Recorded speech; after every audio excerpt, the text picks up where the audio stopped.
Dans 5 secondes, il sera 9 h et la Bourse de Paris est donc en train d'ouvrir sa séance. Et comme tous les lundis, on va s'intéresser ce matin au CAC avec vous, Rodolphe Vial, fondateur d'ABC Bourse. Rodolphe, bonjour. Bonjour Roselyne. Alors, l'indice parisien a terminé sa semaine sur un rebond, plus 2,07% après le retracement de jeudi dernier. Les pertes ont donc été effacées. Alors, comment va le CAC, là, tout juste à l'ouverture ? Eh bien, écoutez Roselyne, beaucoup de volatilité, beaucoup de nervosité est à attendre cette semaine, puisque la semaine dernière, on l'a vu, jeudi, un gros plongeon justement sous son canal de tendance, et puis immédiatement suivi de gros rachats vendredi. Et cette semaine, on va se reconcentrer un petit peu sur la microéconomie, puisque c'est véritablement l'ouverture de la saison des résultats du deuxième trimestre pour les entreprises. Ce sera notamment aux États-Unis, avec beaucoup de publications qui sont attendues, et surtout sur le secteur bancaire.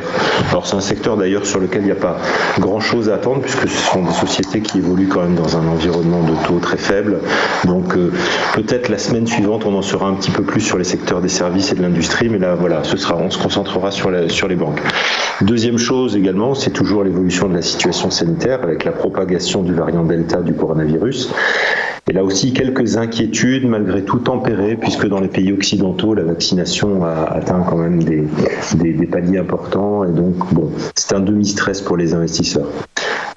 De ce qu'on peut attendre cette semaine, alors sans doute de la prudence, puisque les investisseurs se sont mis en mode très optimiste sur les résultats du second trimestre 2021.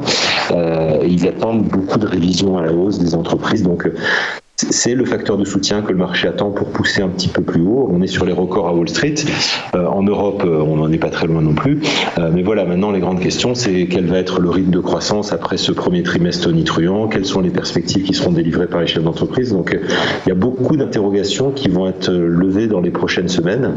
Et c'est ce qu'attendent véritablement les opérateurs. Après, pour la semaine, pas d'indicateur à se mettre sous la dent aujourd'hui, mais par contre, on aura quand même une semaine aussi assez dense de ce côté-là, puisqu'on aura l'inflation américaine et la croissance chinoise pour le deuxième trimestre, donc des indicateurs véritablement importants. Et Jérôme Powell aussi, le président de la Réserve fédérale américaine, qui sera auditionné devant le Congrès.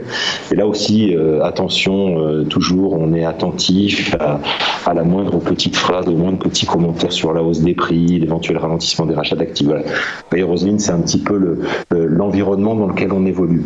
Voilà, donc là, on est sorti, comme je le disais, à la baisse de ce fameux couloir haussier. On l'a réintégré aussitôt vendredi. Donc, bon, c'est une preuve que le marché est encore résilient et qu'à la moindre faiblesse, les investisseurs sont là pour acheter. Donc, il y a encore du monde en embuscade, il y a du monde qui croit à la hausse. Donc, on n'est pas encore reparti dans une séquence baissière. Voilà, on résiste. Parfait, je vous remercie Rodolphe Vial pour votre décryptage et bonne journée à vous. À suivre après une courte pause, quelles valeurs vont se démarquer aujourd'hui ? Eh bien, vous saurez tout avec les Market Movers.